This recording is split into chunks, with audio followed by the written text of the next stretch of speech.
안녕하세요. 정무마입니다. UFC 259 이스라엘 아데사냐 대 얀 블라코비치 예상 분석 및 승자 예측 시작하겠습니다. 아데사냐는 20승 무패예요. 서브미션 승이 없어요. 오직 타격으로만 승부를 봐요. 그래플링에 합입이 있다면 타격에는 아데사냐가 있다고 말할 수 있을 것 같아요. 서로 다른 정반대의 스타일을 가진 선수인데 서로 다른 스타일로 압도적인 승률을 보여주고 있어요. 아데사냐는 켈빈 가스텔럼과의 경기 이후에 더욱더 정교해진 타격을 장착하게 된 것 같아요. 그 이후로 로버트 휘테커, 요엘 로메로, 파울로 코스타를 상대하면서 엄청난 기량을 보여주면서 동체급, 미들급 선수들에게는 도저히 질 것 같지 않다라는 느낌이 들 정도로 압도적인 챔피언의 모습을 대중들에게 보여줬어요. 체급을 정리한 뒤에 더 큰 돈과 명예를 위해서 월장을 했고 이제 두 체급을 정복한 챔피언의 리스트에 자신의 이름을 남길 수 있는 기회를 가지게 되었어요. 지금 UFC 선수들 중에 아데사냐보다 타격이 좋다라고 말할 수 있는 선수를 꼽으라고 하면 고민 엄청 한 다음에 아마 못 꼽을 것 같아요. UFC 랭커들 중에 지금 아데사냐보다 타격이 더 좋은 선수가 있을까요? 대답하기 어려운 만큼 타격에 있어서는 그야말로 말 그대로 최고라고 할 수 있을 것 같아요. 하지만 이번 경기는 아데사냐가 월장을 한다는 것 때문에 몇 가지 추가적인 이유들이 있지만 바로 월장이라는 그 이유 때문에 아데사냐와 블라코비치의 승부 예측 결과가 팽팽한데, 그렇기 때문에 바로 이 부분이 승패 관련해서 자세하게 분석을 해봐야 되는 부분인 것 같아요. 과연 아데사냐가 월장을 한 뒤에도 그가 가진 기량을 충분히 발휘할 수 있을까? 과연 아데사냐가 블라코비치의 파워펀치를 몇 차례나 허용하게 될까? 허용하게 된다면 과연 버틸 수 있을까? 등등의 질문에 대해서 고민을 하게 되는데, 아데사냐는 신장이 6피트 4인치 193cm예요. 그리고 리치가 80인치 203cm예요. 라이트 헤비급의 선수들이 평균 신장이 188cm, 헤비급 선수들이 평균 신장이 190.5cm예요. 아데사냐는 헤비급 선수들의 평균 신장보다 약 2.5cm 정도가 더 커요. 라이트 헤비급 선수들의 평균 리치가 193cm, 헤비급 선수들의 평균 리치가 197cm, 아데사냐는 헤비급 선수들의 평균 리치 팔 길이보다 약 6cm 정도가 더 길어요. 아데사냐는 미들급 선수로서 신체적인 조건이 상당히 좋은 편이고, 라이트 헤비급 선수들과 헤비급 선수들과 비교를 해서도 좋은 신체 조건을 가지고 있는 편이에요. 그의 타고난 리치와 키가 있기 때문에 아데사냐의 타격이 더 빛을 발하게 되는 거죠. 키와 리치는 상당히 좋지만 다만 아데사냐는 몸무게가 미들급에서 경쟁할 때조차도 그의 몸무게는 그의 강점이라고 생각되지 않았을 만큼 타고난 골격 자체가 다른 라이트급 선수들에게 비교해 봤을 때는 왜소해 보일 수 있는데, 이게 좀 웃긴 표현이긴 하죠. 키가 193cm, 팔 길이가 203cm 선수한테 왜소해 보인다는 말을 하는 게 좀 웃긴 표현이긴 한데, 이번 경기에서 아데사냐의 평체는 93kg, 블라코비치의 평체는 99kg 정도라고 해요. 블라코비치의 이전 경기들에서는 감량 전 평체가 103kg 정도를 유지했다고 하는데, 이번 경기에서는 평체를 좀 더 가볍게 유지하고 있다고 인터뷰를 통해 말했어요. 아데사냐가 이번 경기에서 라이트 헤비급 몸무게에 맞춰서 과도하게 근육량을 늘리지 않고 무리한 증량 없이 평소 자신의 체중대로 최대한 자신의 스피드와 컨디션을 살려서 경기를 하는 것이 효과적이라고 코치와 함께 결론을 내렸기 때문에 훈련 과정에서 체중을 올리는 것 때문에 시간을 소비하지 않을 것이다 라고 이야기를 해서, 아마도 그 때문에 블라코비치도 아데사냐의 전략에 맞춰서 평체를 조금 낮게 유지한 것처럼 보여요. 어차피 체중에 대한 이점을 가지고 경기를 하게 될 거라고 생각을 했던 것 같고, 다른 경기 때보다 이스라엘 아데사냐를 상대하게 되는 만큼 타격에 있어서 스피드와 경쾌한 발놀림에 있어서의 이점을 조금이라도 더 가져가기 위해 3, 4kg 정도의 몸무게를 줄인 것으로 판단되고, 경기 당일 리바운드 몸무게도 그만큼 줄어들게 될 것이라고 예상을 할 수 있어요. 라이트 헤비급 개체 체중이 93kg인데 아데사냐도 이번 주에 무리한 감량을 없을 것이지만 감량을 할 것이다 라는 말을 했기 때문에 리바운드를 조금은 하게 될 것 같고, 그렇게 종합해 본다면 경기 당일 몸무게가 아데사냐는 95kg 내외일 것 같고 블라코비치는 103kg 내외가 될 것 같아요. 블라코비치가 적어도 5kg에서 많게는 8kg까지 몸무게에 대한 이점을 가지고 싸우게 될 것 같고, 키와 리치는 아데사냐가 약 5cm 정도, 2점을 가지는 경기가 되는 거죠. 나이는 블라코비치가 한국 나이로 이제 39살이에요. 아데사냐는 33살. 아데사냐가 블라코비치보다 6살이 더 어려요.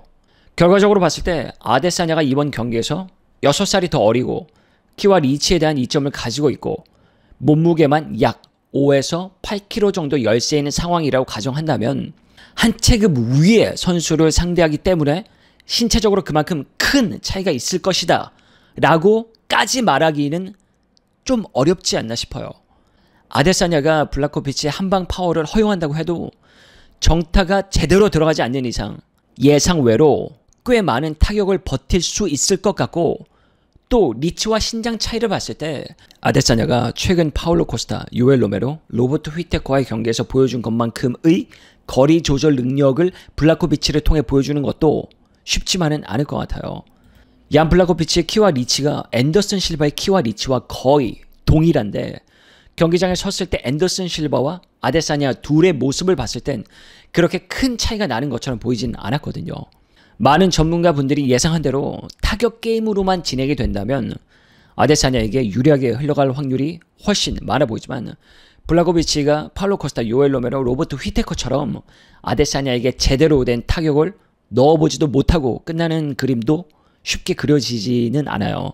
이번 경기에서는 아데사냐도 타격을 허용하게 될 것 같은데, 다만 그 타격들 중에서 아데사냐를 KO시킬 수 있을 만큼의 정확한 강한 타격이 나오느냐 나오지 않느냐가 승패를 가리게 될 것 같아요.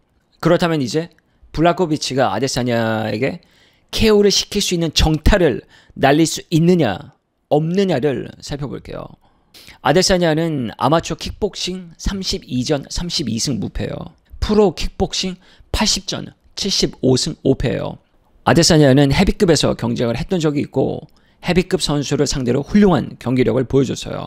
아데사냐에게 패배를 안겨줬던 선수들이 신체적으로 아데사냐보다 열세 있는 선수들이 아니었고 아데사냐와 비등하거나 신체적으로 우위에 있는 선수들이 아데사냐에게 힘든 시간을 보내게 한 건 맞기 때문에 그만큼 블라코비치에게도 승리의 확률이 있다고는 생각되지만 아데사냐가 패배했었던 5번의 경기들 중 압도적으로 타격에 밀려서 패배했다고 생각되는 경기는 없었던 것 같아요. 4번을 판정으로 지고 1번을 KO로 졌는데 아마추어, 프로킥복싱, MMA 경기까지 종합했을 때 공식적으로 총 152번의 경기를 한 건데 그간 허용한 타격을 경기당 정말 최소로 잡아서 경기당 7번으로 잡는다고 치면 커리어 내내 약 1000개의 타격을 허용한 건데 그 1000번의 타격 중에 단 1개의 타격만이 아데사냐를 KO시킬 수 있었다는 거죠. 아데사냐에게 KO 펀치를 넣는 건 정말 어려워요. 하지만 불가능한 건 아니죠.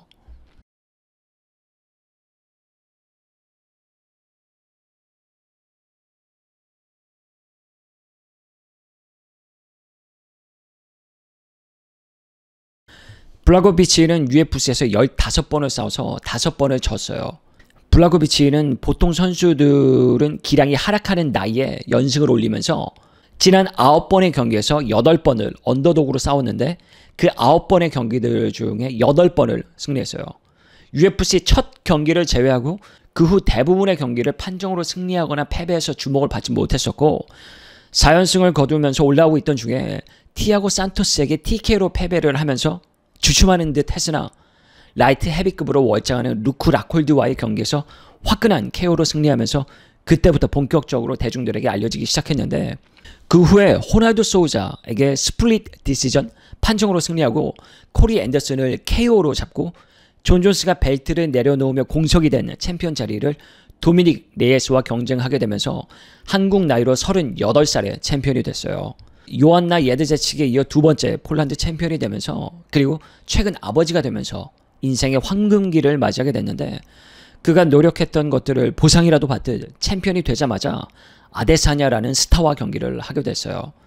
지금 라이트 헤비급 그 어느 선수와 경쟁을 한다고 해도 아데사냐와 경기를 하는 것만큼의 경제적 수익 그리고 그만큼 언론의 관심을 받을 수는 없는 경기를 할 수밖에 없었는데 마침 아래 체급의 스타 챔피언이 올라와 준 거라 더할 나위 없는 기회를 얻게 된 거죠.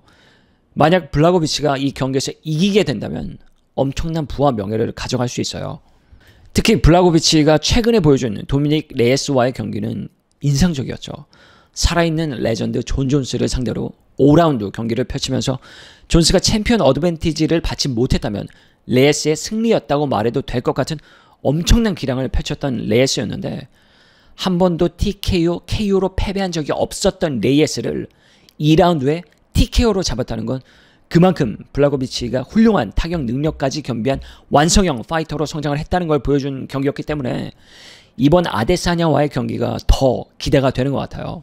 블라고비치가 이번 경기에서 자신의 몸무게에 대한 이점을 살리는 경기를 하기 위해서 아데사냐의 타격 거리에 머물러 있지 않고 그래플링을 통해서 아데사냐를 공략할 수 있는 전략을 들고 나올 확률도 꽤 있을 것 같아요. 블라고비치의 몸무게와 파워가 우위에 있고 그리고 블라고비치는 주짓수 강자이기 때문에 그래플링 게임을 적극적으로 진행한다면 상대적으로 유리한 방향으로 게임을 진행시킬 수 있을 것 같아요. 그래플링 게임을 위해 상대방과의 거리를 적극적으로 의도적으로 좁히게 되면 인파이팅을 할 수 있는 기회도 늘어나고 그렇게 되면 그만큼 타격을 넣을 수 있는 기회가 많아질 수 있고 타격이 늘어나면 늘어날수록 한방 파워 정타를 꽂을 수 있는 확률도 늘어날 수 있을 거라고 생각해요. 하지만 그 전략을 들고 나서 아데사냐를 상대로 훌륭하게 소화할 수 있었던 선수는 없었죠. 이제 승자 예측으로 넘어갈게요. 커뮤니티란이 설문조사에서 2,900명이 투표를 해주셨어요. 코너 맥그리고 더스틴 포이리의 경기 때는 3,000명이 투표를 해주셨었는데 지금 거의 그때의 투표수와 비슷해요. 상당히 많은 격투기 팬분들이 아데사냐와 블라고비치의 경기를 기대하고 있다는 것을 보여주는 것 같아요. 둘의 결과를 아데사냐 53%, 블라고비치 47%로 예측을 해주셨는데 이 정도면 엄청나게 팽팽한 승부 예측이에요. 사실상 동전 던지기나 다름없는 승부 예측인데 구독자분들이 적어주셨던 많은 댓글 중에 좋아요를 가장 많이 받은 댓글 5개를 뽑아봤어요. 첫 번째, 유로MJ님께서 적어주신 글이에요. 아데사냐한테 미들급이 찰떡이었던 게 키는 라이나 헤비급일 정도로 크지만 말라깽이라 스피드로 압도할 수 있었고 위에서 내려다보며 타격할 수 있었던 건데 이 장점을 버리고 라이로 갔을 때 파워 자체를 견딜 수 있을지 모르겠음. 페더랑 라이트급처럼 3, 4kg 차이 나는 것도 아니고 미들이랑 라이는 10kg가 차이가 나는데 말이요. 덩치 큰 파워형 레슬러라고 데릭 브런슨 같은 놈 털은 걸로 블라고비치도 이길 거라고 생각한다면 진짜 큰 코 다침. 지금 블라고비치는 존 존스도 부담스러울 텐데. 다음은 외판 뼈다구님께서 적어주신 글이에요. 아데사냐는 말초신경까지 곤두세우고 요리저리 요리하듯 해야 한다. 스피드, 스텝 확실히 차이 많이 난다. 대신에 순간에 세상 무너질 수 있으니 인생 집중력 다 갈아 넣어야 함. 다음은 ENC님께서 적어주신 글이에요. 얀이 미들급 중량 많이 부셨고 아데사냐는 미들급에서 만큼의 리치 우위를 못 보고 얀의 파워는 미들에서도 평체가 큰 편이 아닌 아데사냐한텐 굉장히 부담스러울 듯. 그래서 얀 승리. 다음은 떡성오님께서 적어주신 글이에요. 아데사냐 UFC에서 최초로 실신할 듯. 킥복싱에서 실신한 거 보니까 얀 빠따 걸리면 그대로 뒤질 듯. 크크. 마지막으로 빈님께서 적어주신 글이에요. 자신의 외모 콤플렉스가 있다면 노잼이라는 피드백을, 없다면 좋아요를 남겨주세요. 하트 뿅뿅. 이 글은 답글들을 통해 약간의 재미있는 다툼이 있었어요. 투표해주신 분들, 댓글 달아주신 분들 모두 감사합니다. 제가 살펴봤던 UFC 선수들의 승자 예측은 블라고비치 한방 파워가 있지만 아데사냐가 타격으로 승리를 할 것 같다라고 예상한 선수들의 의견이 주를 이뤘고 아데사냐가 블라고비치에게 맞아 떡실신돼서 패배할 것이다 라고 말하며 아데사냐의 패배를 확정적으로 말한 선수는 콜비 코빙턴 한 명뿐이었어요. 제 승자 예측은 이스라엘 아데사냐예요. 그간 아데사냐를 믿지 못하고 의심을 했었는데 이젠 아데사냐를 의심하지 않기로 했어요. 라이트 헤비급이라고 할지라도 아데사냐를 타격으로 제압하는 건 정말 어려운 일인 것 같고 이번 경기에서 아데사냐가 한방 정타를 맞아 떡실신하게 될 확률은 비교적 낮다고 보고 아데사냐의 테이크다운 디펜스 능력을 봤을 때 블라고비치가 그래플링 게임을 준비해온다고 해도 아데사냐가 충분히 방어할 수 있을 것이라고 생각을 하기 때문에 아데사냐의 승리를 예측하게 되었습니다. 물론 제가 공식적으로 승자 예측 코너를 시작한 뒤에 맞춘 적이 없기 때문에 혹여라도 저를 믿고 베팅하시는 일은 없으셨으면 좋겠습니다. 제 예측이 틀릴 경우 뭔가 공약이라도 걸고 싶은데 이미 제 머리가 이 상태라서 이제 걸 건 오른쪽 눈썹밖에 없는데 오른쪽 눈썹이 없어지면 사회생활이 정말 심각한 영향을 끼치기 때문에 나중에 코너 맥그리거나 함자트 치마에프가 경기를 하게 되면 그 선수들 컨디션 봐서 그때 제 오른쪽 눈썹의 운명을 걸어보도록 하겠습니다. 오늘은 이렇게 아데사냐와 블라고비치 챔피언 벨트가 걸린 슈퍼파이트에 대한 예상 분석과 승부 예측 시간을 가져봤는데 오늘도 시청해주셔서 감사드리고 전 다음 영상으로 다시 찾아뵙겠습니다.